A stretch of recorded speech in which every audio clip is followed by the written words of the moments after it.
I used the fuel nailer framing with some engineered lumber, and it worked just as well as a pneumatic gun. I was impressed.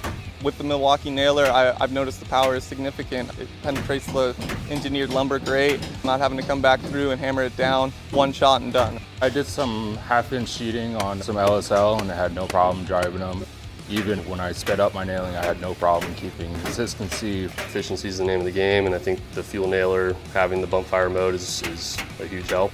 As a framer, we're shooting racks upon racks upon racks of nails, and I'm not having jams. I'm not dealing with that issue. The Milwaukee is the fastest cordless nailer I've used. You can simply just slap a battery on and just blast away. With other cordless framing nailers, sometimes you can't tell if the gas is empty or not. Then you gotta drop the tool and go find another cartridge wherever it may be. Gas cartridges are a lot slower. They have to kind of wind up.